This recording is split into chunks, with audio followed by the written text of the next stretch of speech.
Okay, great. Okay. All right.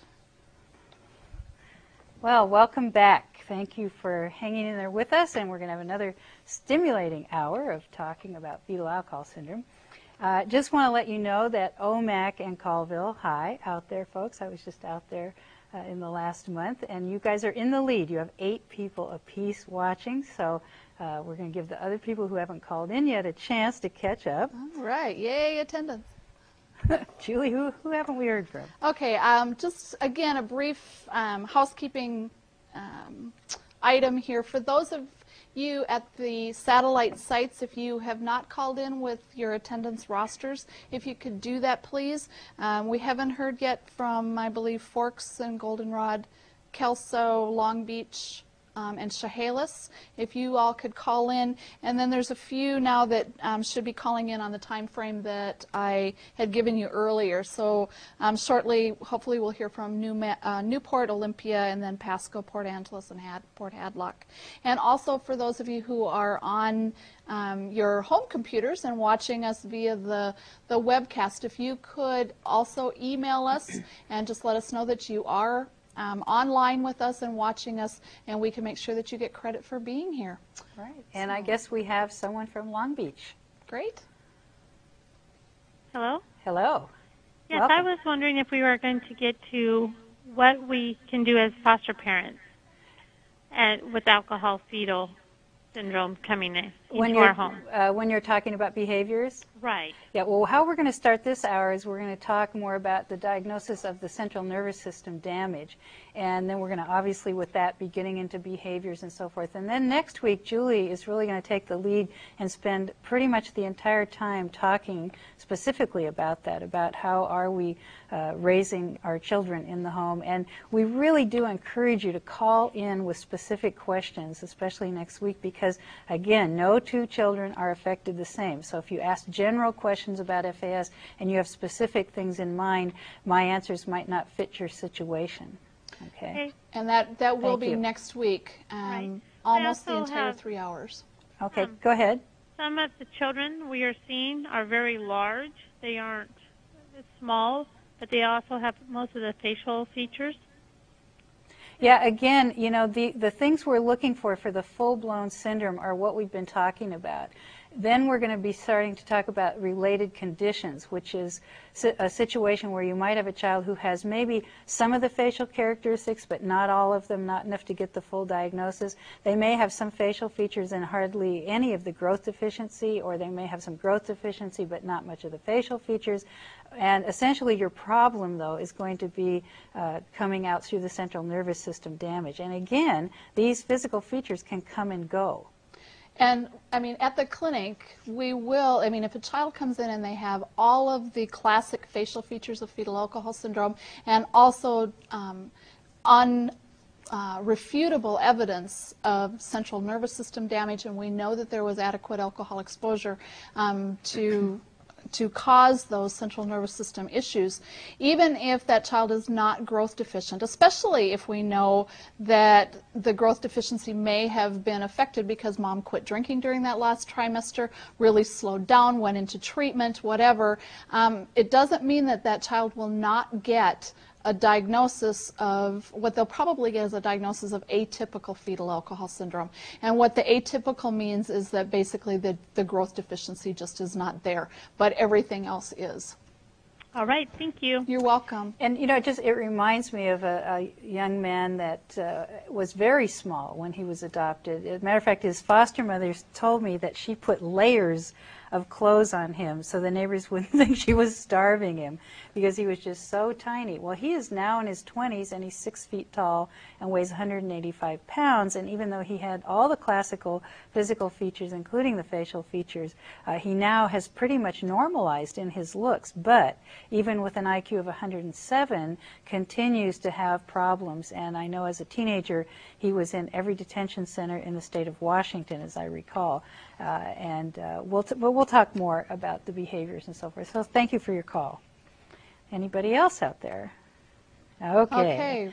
Well, now we're going to, did you want Remember to our scenario, though, so if you all were thinking about that scenario over your break and you want to venture an answer as to whether or not that mom could give birth to a child with full-blown fetal alcohol syndrome, please call us at our number 1-800-407-9487 and just give us your opinion as to whether or not that child could have fetal alcohol syndrome. Okay, come on, OMAC and Colville. I talked to you about this. And Carla and Patricia, you know, I know you guys are out there, some of my co-trainers, so you've heard us talk, you venture some guesses here, please. That's right, and we are going to hold the answer to that little riddle for 15 or 20 minutes and give you a chance to call in or email. So let's talk about central nervous system damage. Let's look at the slide that we use in clinic to determine central nervous system dysfunction. Now, in that 4-digit Likert scale where we have to make this decision whether or not to give the rating of a 1, 2, 3, or 4, 1 being no problems, 4 being extreme problems, it's real easy to give the 1 and the 4. The 1, obviously, we see absolutely no signs of brain damage through behavior or anything else. 4 is also relatively easy because to get a 4 you have to have microcephaly, meaning you have to have a small head. When you have a small head, you have a small brain. That tells us there is organic brain damage. An MRI, something that a brain image that we can actually see the holes, will also get you a 4. However, much of the damage to the brain is very subtle, and even an MRI would not show it. IQs below 60, seizures. Is there anything I've missed? No, basically what Carolyn is talking about now are hard neurologic signs. Right. They are things that you can see either with the naked eye or that would be readily visible on like a CAT scan or an MRI.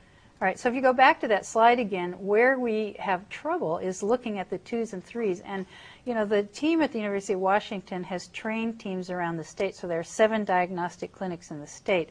And we met for the first time as a group and spent at least half of the time together going over what is the difference between scoring someone a 2 or a 3. We have to rely on observation of behavior and specific kinds of behavioral testing to figure that out. What we do in clinic, if there is a question, if we get to the point, well, I think he's a 3- or a 2+, we will grade down. We'll say he's a 2, and then as the child gets older, as there's more brain development and more behavior, we might have them come back in or have the parents report back to us. And if we do see an increase in signs of more central nervous system damage, they can be re-diagnosed and given that 3. Okay, let's see the next slide. You know, this is the graphic part of the talk, and I remember going into a high school once to give a lecture, and one of the kids said, "Oh, you're not going to show us any awful pictures like they do in driver's ed?" And I said, no, maybe 1 or 2. And at the end, when they did the evaluation, this is what they talked about the most. Oh my God, the brain slides. Because, you know, people sometimes say alcohol doesn't really do that much harm. What can a little alcohol do? Well, alcohol can do a lot of things. Obviously, the brain on the left did not see a little alcohol. That child saw a lot of alcohol during the pregnancy.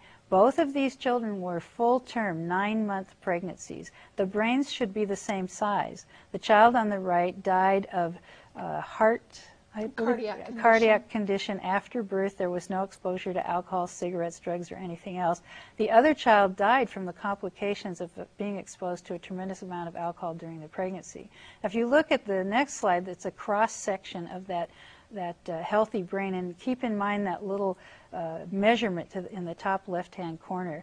And you'll see there that the brain looks pretty much the same on the left and the right side. There's good division. It's very important that the brain has a division because you need to have that there for left-right brain interaction.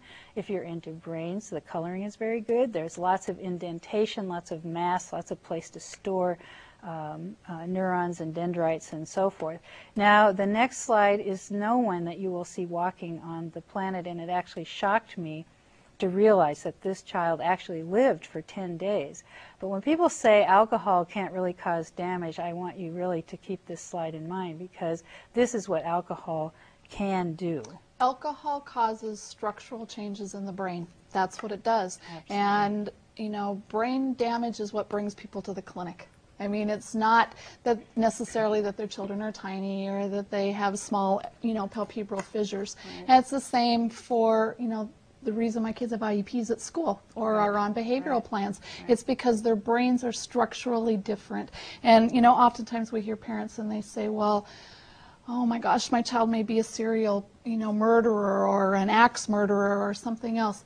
Alcohol, you know, does not cause kids to be angry, and it does not cause children to commit murder or be sexual predators, but alcohol changes the structure of the brain. And when the brain structure is different, these children are going to think differently, and they're going to process information differently, and they learn differently. And that's what we need to remember.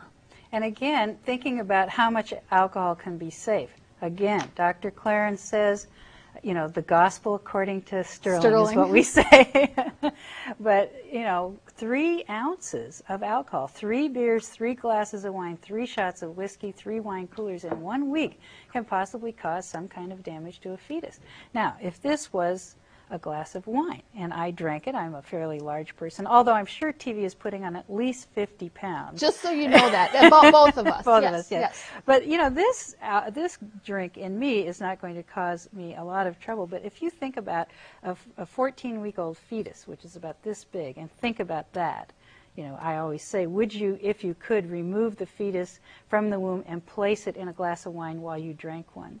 It's really Russian roulette. Why play? No alcohol. What does this mean, especially when women don't know they're pregnant for the first few months? Plan pregnancies or use protection.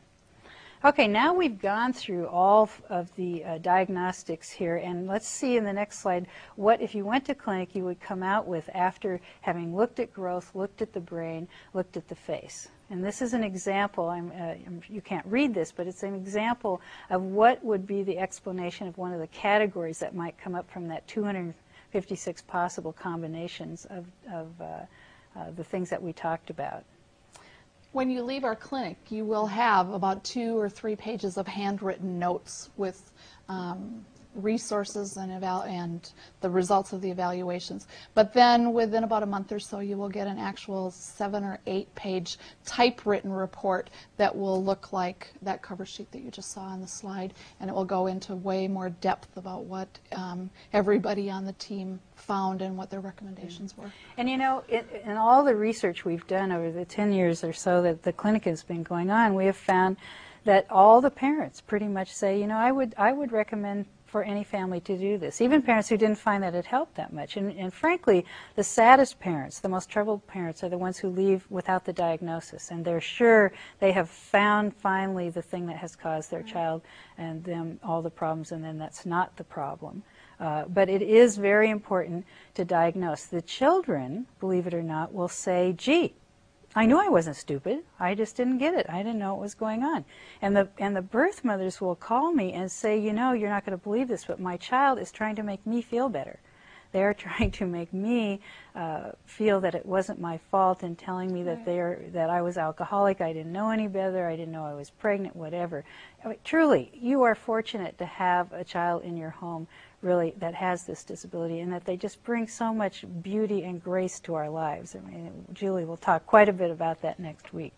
So let's see a slide of one of the, this was the first young man that was diagnosed in the Seattle area, I believe by Dr. Ann Streisguth, and he is now, I think, in his 30s.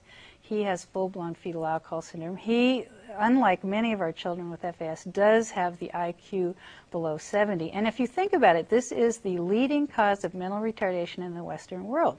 Yet most of our children affected by this do not have IQs in that mental retarded range. So you can just imagine how many people are truly affected.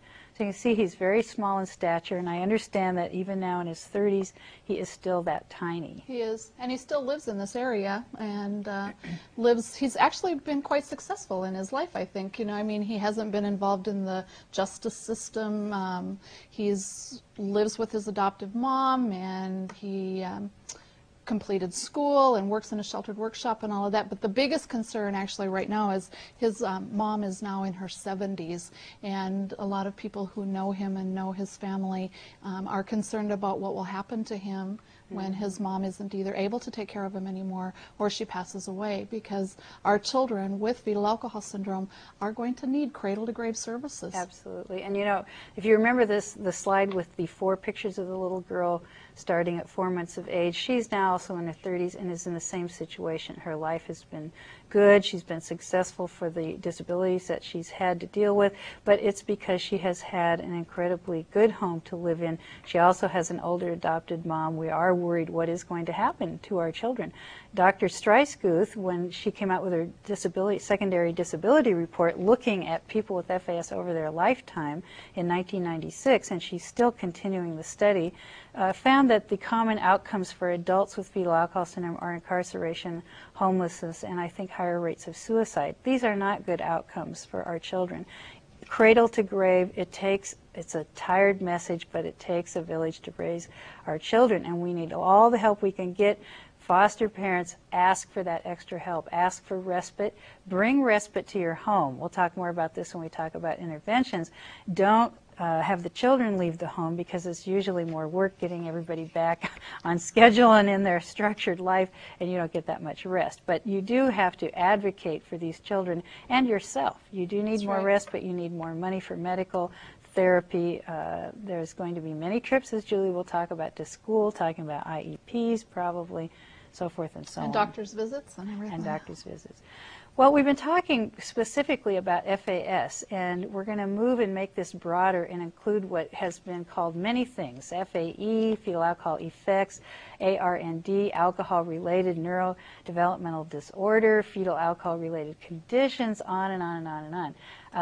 What it has in common with FAS is the brain damage, and truly FAS is just the tip of the iceberg, because so many more people have the brain damage than are exhibiting the physical features. And we wonder, we look back and think about all the labels we've put on people over the years, sociopathic, et cetera, and even the labels now that our children are being tagged with, oppositional defiant disorder, ADD, and reactive attachment disorder, all of and this, all of and those you things. just wonder, Yes. how much is it really, how much is the responsibility of alcohol? And we will never know that. Truly, we won't.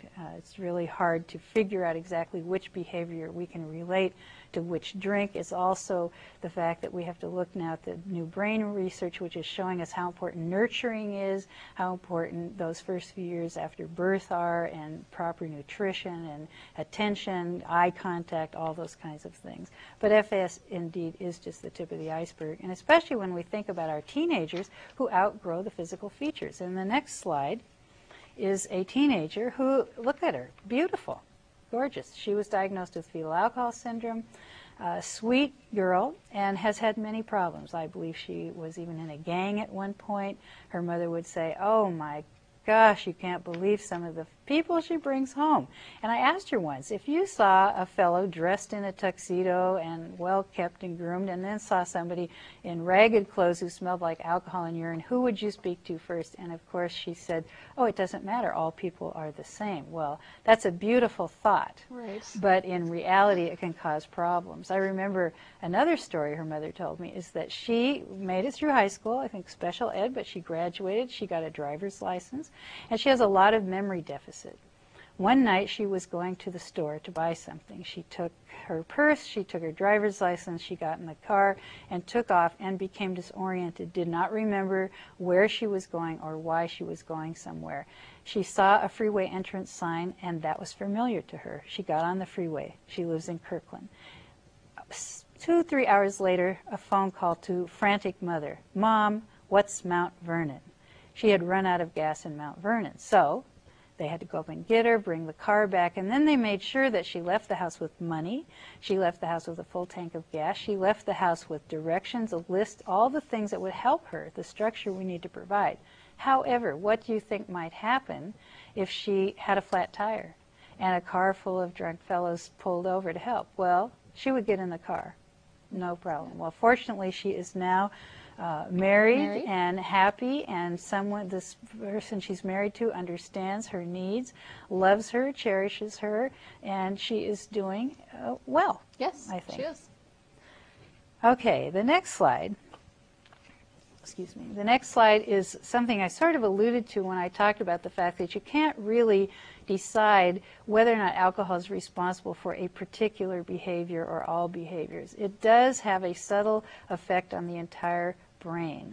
It can affect any part of the brain. So when we look at behaviors, and it's particularly distractible behaviors, and we know Mom drank. She said, absolutely, I drank a great deal every day. With the child is diagnosed with fetal alcohol syndrome. We see it in the face and the growth, and we find it in the central nervous system testing. We also then find out that Mom also consumed cocaine, which is another teratogen. A teratogen is something that damages the fetus. We find out maybe that Dad had a genetic learning disability. We find out that Mom was exposed to some toxin in the environment. She was punched in the stomach during pregnancy or fell down the stairs. How do we know which of those factors contributed to this behavior we're seeing? Well, we don't. We don't. But alcohol is in the mix. And I have to say that Dr. Claren will not allow me usually to use this, but it was so good. In clinic one day, he talked about the stew. And the behavior is the stew, and alcohol, maybe it's the potatoes. And genetic factors are the onions, and environmental issues are the carrots and so forth. I mean, it's in the mix, and it's very hard to tease out what's what. So I'd like to just to take a little sidestep here and just talk about drinking, talking about alcohol in our society. Let's see the first slide here, and ask that question: are there risks to the fetus to social drinking? Well, if I had you in front of me, which is a much more comfortable format for Julie and I, we would definitely ask you that question. And hopefully you would say yes, because again, 3 ounces of alcohol in 1 week is not a lot of alcohol. That would absolutely be considered social drinking. 1 glass of wine with a meal on Wednesday, 1 glass on Friday, 1 on Monday can cause some sort of damage.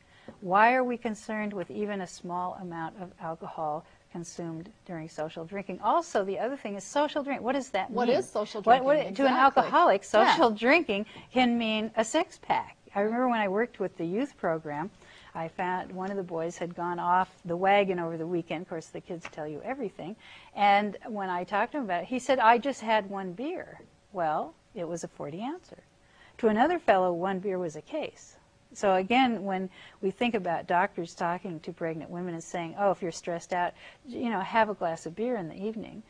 What is a glass of beer? Is that glass of beer something you're pouring out of that 40-ouncer? Is a glass of wine the end of the bottle when you have topped off the top for the 10th time? Right. What is safe drinking? And even if you're not drinking alcoholically, if we asked all of you what your definition of social drinking is, I bet you we'd get different answers from every one of you. Some people would think that it was, 2 drinks a night. Some think would, just on Fridays, only if you went to parties. I mean, there are lots of definitions about what social drinking is, even if you're not drinking alcoholically. Absolutely. I mean, and even thinking about 1 drink of, say someone is a gin drinker, and they're told it's okay to have a drink. Well, is a drink pouring a gin into an 8-ounce glass and hitting it with a splash of squirt? Right. Or is it, a shot of gin and the rest mixer?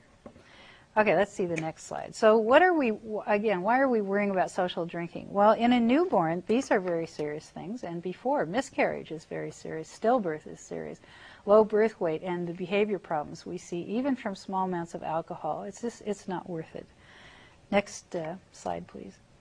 Now, in looking at a newborn, and I think Julie alluded to some of this earlier, these are some of the behaviors you might see in a newborn. And it's harder to see behavior in a newborn. The brain has not developed enough to give us higher functioning, brain functioning, and different behaviors that would tell us whether or not this child was tracking. But the poor suck reflex, irregular sleep patterns, delayed development, all these things. And I was looking at that list one day and thinking, gee, if I thought about this in terms of an adult, someone who had trouble eating and didn't sleep well, wasn't tracking, had balance problems, attention problems. That's the state we're in when we're drinking. Our children are sort of walking around in a state of inebriation. Next slide, please. A lot of women have said, I didn't drink during pregnancy, and they meant it. And there are several reasons. We've touched on a lot of them.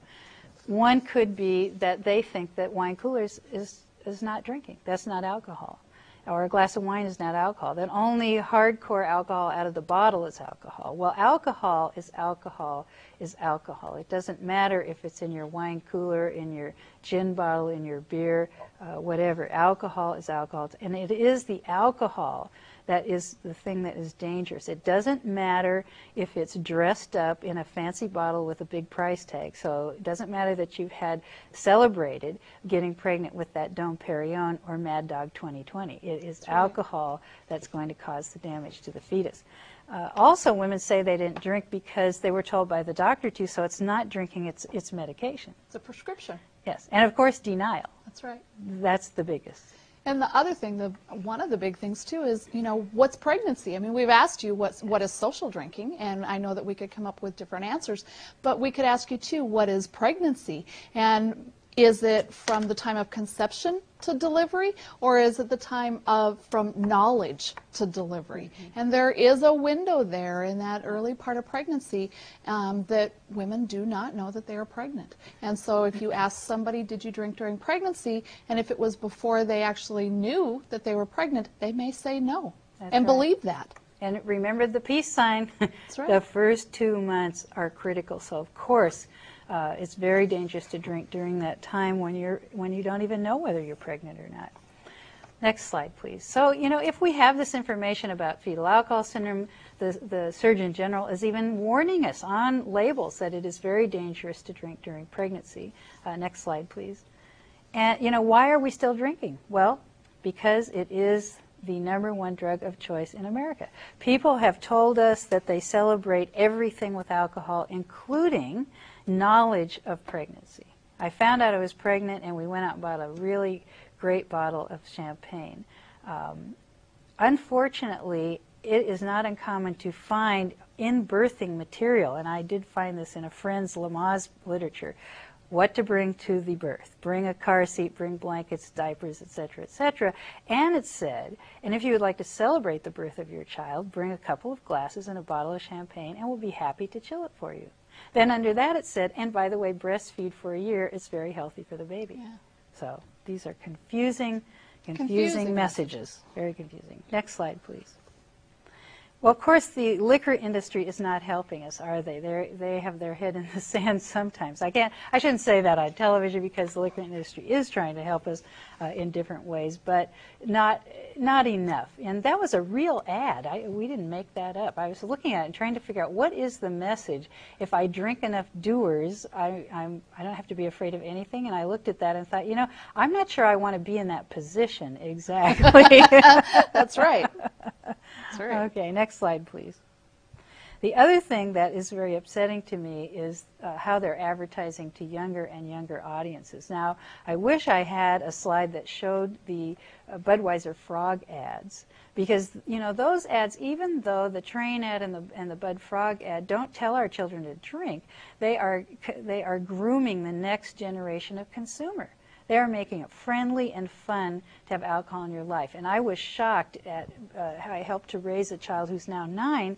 And when he was only 3 or 4, we had people for Christmas dinner. We never really had alcohol in the house. And somebody brought a bottle of wine. We got wine glasses out. And he wanted his grape juice, which he normally didn't drink grape juice, but he wanted grape juice, obviously the color of red wine, in a wine glass to be one of us. And that was very upsetting to me when I realized how we were modeling, even this once-a-year situation, modeling behavior for him. And the health department has a great poster of a little boy reaching up into a fairly empty refrigerator for a beer on the top shelf. And it says, don't let your child's first beer be yours. And that doesn't mean that that child was going to drink it, but having him bring the beer to you while you're watching TV in the living room. Don't allow them to even put their hands on alcohol. We have to let our children know, and especially if they come from alcoholic parents, that they really can't afford to have that first drink. One alcoholic parent, I think you have about a 45% chance of being alcoholic. 2 alcoholic parents, an 85% chance of being alcoholic. So it's a real setup, and especially for our affected kids. Right. When you think of them having that in their genetics, as well as the impulse control problems, not connecting action and consequence, memory deficit? Are they going to remember the lectures and so forth? You know, they really are in line to become drinkers themselves. And it's important to start that the education about alcoholism early, you know, with our children. And, you know, it's okay to be concrete in our, you know, our messages to our young children who are alcohol affected. I mean, Brandon comes to us, they had just had a little health seminar at school in kindergarten, actually, and he had come home and he was talking about, you know, the dangers of smoking cigarettes and doing drugs and drinking and all of that, and he says, that's against the law, huh, Mom? He says, I'll get unarrested if I drink, won't I? I said, that's right, Brandon. You will be unarrested if you drink. Now, you know, he's almost 6, and if he wants to think that he's going to be unarrested at that point, I'll keep that myth going, because it's dangerous for him. Yeah, it's not dangerous. safe. Yeah, I know when I worked with street youth, I told them, you know, more than likely your first drink will be the beginning of a life of alcoholism for you. There is no safe amount. Let's see the next slide, please. Now, you know, you can do a great job of raising your children. You can teach them everything they need to know about being a good person, having good values, doing the right thing, making the right choices. And this, of course, is assuming that their brains are wired correctly so that they can make those choices. But you get them, especially after puberty, with their peers, and you are no longer the center of their universe. And I always say, if there's anyone out there who feels that they are the center of their teenager's universe, I will personally pay for your counseling, because you are not really living in reality. It is very difficult to be a teenager these days. I think at any point in time it's been difficult because our peers have always influenced us greatly, but now there is so much exposure at such an early age. Elementary school kids saying almost to a person that they've had exposure to alcohol or drugs by someone coming up to them at school or something, and children having alcohol in their homes and being able to have that. So, you know, there is no guarantee that even if you've done such a great job raising your child, that they won't be pressured into drinking. So we've got to, you know, keep that connection, stay connected to our kids, communicate with them, be involved in family activities, and learn about the signs of alcohol. You know, one mother told me that she found out her daughter, who was a leader in school, had put on a citywide drug and alcohol prevention teen program, all kinds of things, found out she had started binge drinking because she was pressured at parties to drink, and kids were teasing her that she didn't join in. And she found out that she was a binge drinker and thought that those Sundays that she would come home from her girlfriends and sleep all day was just because she was a teenager. And in fact, she was suffering from a hangover. And when we think about, I mean, especially in my house, I mean, I'll admit to you, I am not above artificially modifying my children's peer groups. And if it means as they get, you know, hit adolescence or whatever, that I might have to rent a friend or, you know, modify the circle of friends that they are with, I will do that, because the biggest thing for me is to keep my children safe. Great. So let's talk about how advertising is focused on women of childbearing age. And I'm sure that you've seen Cosmo magazine. Well, this is not an ad you'll find in Cosmo. Cosmo paid a lot of money to put this ad in a liquor industry magazine. Now, the liquor industry has magazines. Why? They are not going to go spend thousands of dollars putting ads in Cosmo unless they know it's going to pay off. So Cosmo paid thousands of dollars to put this ad in the liquor industry magazine, and they're trying to attract the liquor industry into Cosmopolitan by saying, hey, last week our readers drank 21,794 glasses of beer, and then below that they list the millions of glasses of wine and wine coolers and all that people had during the last months. And then cutely enough at the bottom it says, isn't it time you give Cosmo a shot? Well, look at that picture. Who is the target? Young women of childbearing age. Now the next slide, and the one that you just have seen, is going to show you, again, how advertising is trying to pull us in to the myth that alcohol is connected to being beautiful, it's connected to being young, it's connected to having money, it's connected to having friends and fun and all kinds of things. And I always say, you know, if I really thought that a case of Budweiser would get me into that bathing suit, I might just leave Julie right here and walk across to the store I've got her and beat. buy a couple of cases. I mean, I have 20, another hat I wear is I am a recovering alcoholic, and I have over 21 years of sobriety.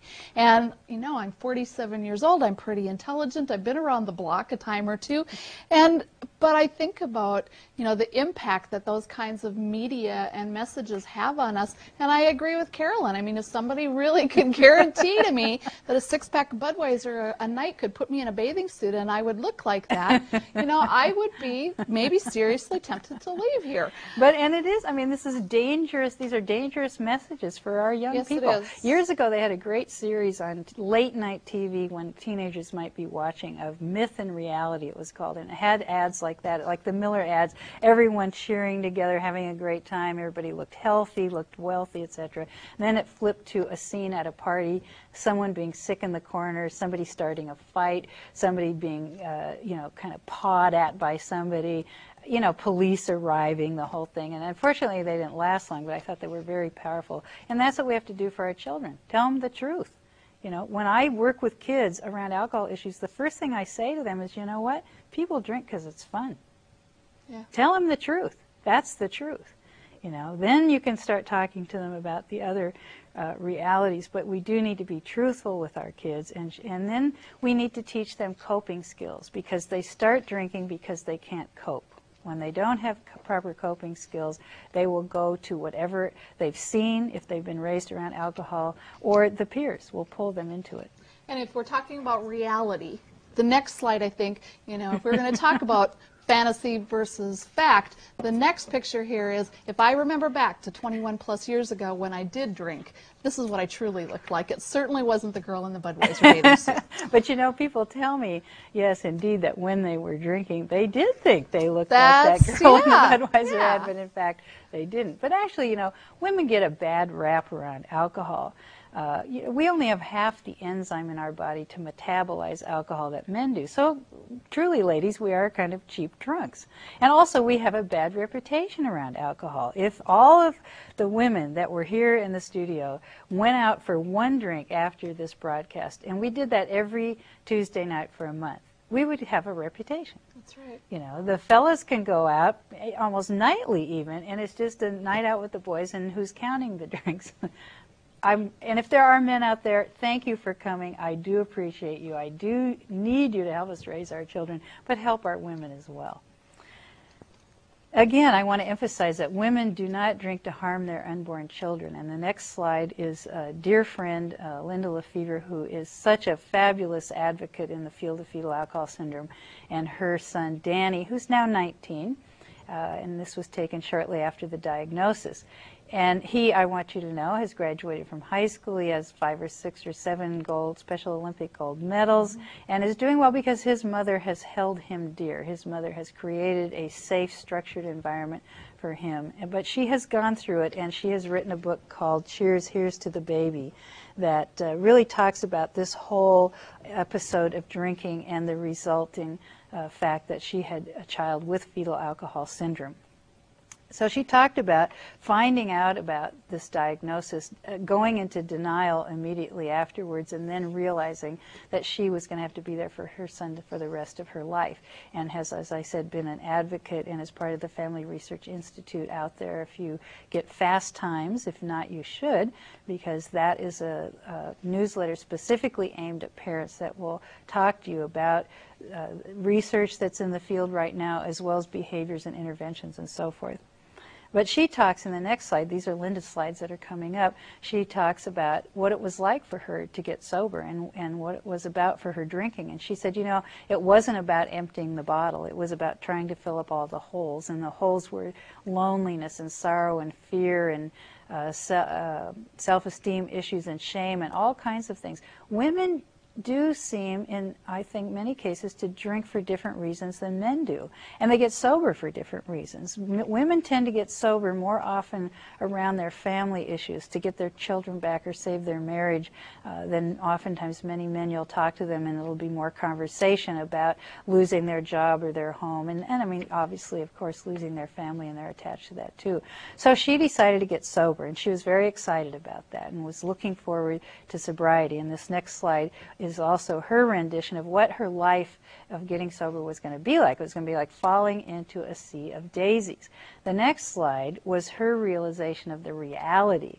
She said it was like falling into a sea of sharks, and there is the list of the things that probably drove her into drinking in the first place. I mean, the kids are there, the laundry, the bills, the dishes, and probably all that was exacerbated by the fact that you know, she had been drinking and maybe not dealing with all of these issues as well as she could have. And they're always still there. Go ahead, the next slide.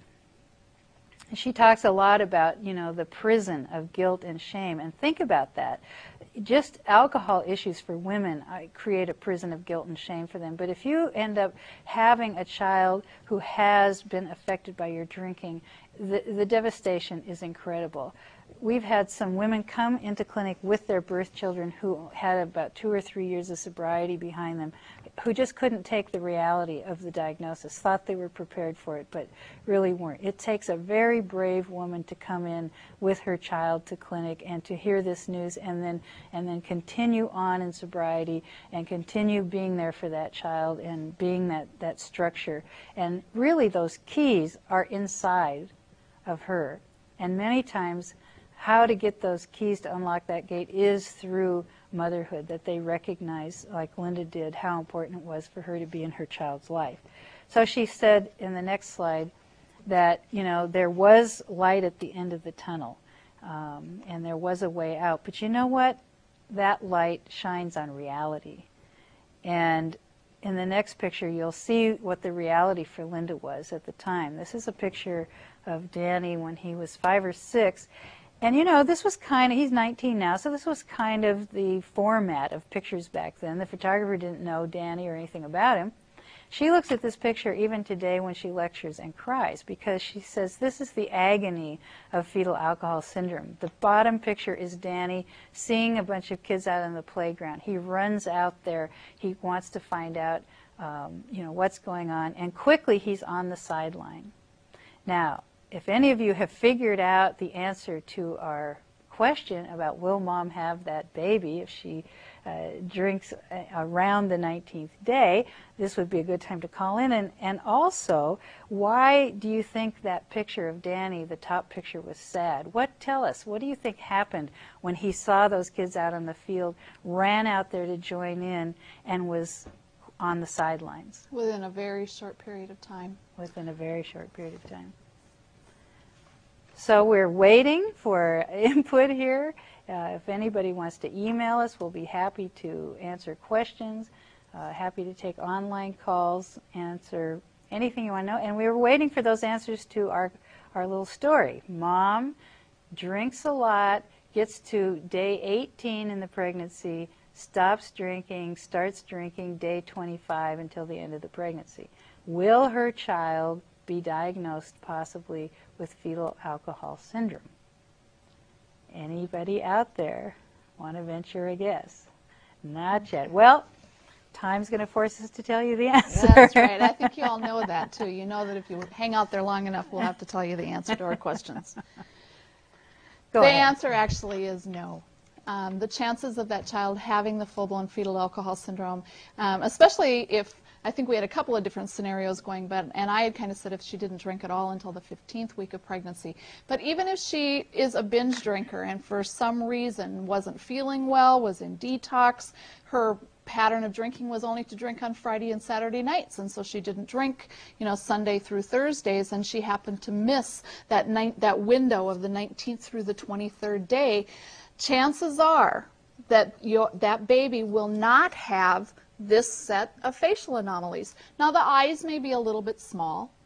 There will definitely be a great risk for growth deficiency because she's drinking through the end of her pregnancy. There will be definitely a great risk of central nervous system damage because remember, the brain doesn't stop developing even at the time of delivery. Our brains are continuing to develop all through our lives, but especially through our, you know, early childhood and up until about 20 or so. But the child will not have all of the facial characteristics that are part of the diagnostic criteria to have the full-blown fetal alcohol syndrome. Now, the reason that Carolyn and I actually both stress this so much in our trainings is because there have been many situations, many times, that we will give a caregiver or a social worker or whatever, will give that child, tell them that the diagnosis for their child is not full-blown fetal alcohol syndrome. Perhaps it would be neurobehavioral disorder or static encephalopathy, which is just a big fancy word for brain damage, but they don't have all of the facial features. And we've both heard the caregivers or the caseworkers or whatever walking down the hallway on their way out the door, and they're going, oh man, honey, I am so glad. I don't know about you, but I am so relieved that he does not have fetal alcohol syndrome, that all he has is neurobehavioral disorder, or the old term FAE rather than FAS. Fetal alcohol syndrome is not a more severe case of FAE. You know, truly, my kids, like I've said before, my kids are not on IEPs at school because they have short palpebral fissures or because they're very tiny for size. They are on IEPs at school because their brains are different. So we want you to call in 1-800-407-9487 and at least take a shot at what we talked about with Danny's picture. Can we have that back up on the screen? Again, here's Danny at the bottom. He sees a bunch of kids on the playground, very excitedly runs out to join them and is in a short period of time back on the sidelines alone and not such a happy camper. Don't hear any phones yet. Well, let's go to the next slide and we'll talk about the answer. You know, Danny's MRI is on the right, and I know it's a little hard on the screen to tell, but his head is much smaller than the person on the left, who's exactly his same age at the time that they took this MRI. He has much less brain mass. You can see that there are holes in the brain. So when he goes out there and they tell him who his teammates are, he hears that information. How does it get processed? Does it get to where it should, where he can categorize information and understand that that person, that person, that person are on his team, or all the red t-shirts are his team and the blue are not? No, it falls through those holes. You know, it can possibly come to a part of the brain that is not functioning either at all or at the moment is quirky. So he can do things like go the wrong direction on the field, take the ball from the wrong person, not give it back, improper body boundaries. There are many, many, many things that can happen to cause him to be the kid who's out there on the sidelines. And when he's on the sidelines, who might he run into out there? He might run into people who can get him in trouble. And our children love people, trust people, will go off with anybody. I'll end this session with just a quick story about a fellow with 107 IQ, trusted to catch the bus home from high school and get home a half an hour before mom and dad. One day he missed the bus. They got home a little later than usual even, and he was home. It was fine. But there was no TV, no stereo, several things missing. And when they said to him, where are our things? He said, Fred took them. Well, who's Fred? Well, Fred is my friend. Where did you meet Fred? At the bus stop. When? Today. So that, and it could be that this person, Fred, said, gee, nice TV, or I see you have two or something. And this fellow could have even offered up these expensive pieces of equipment. So the brain damage can lead to all kinds of problems in life, even if this child, like Danny, doesn't really exhibit a lot of real behavior problems. But just because of lack of judgment and different things that he's dealing with, he, without being held the way he has been by his mother and friends and people in his community, is possibly one of Dr. Streisku's statistics as an adult, someone who is more than likely incarcerated, homeless, and again, looking at those higher rates of suicide. So we'll come back in 10 minutes and take more calls if we have them, emails, and we're also going to preview a movie. Thank you very much.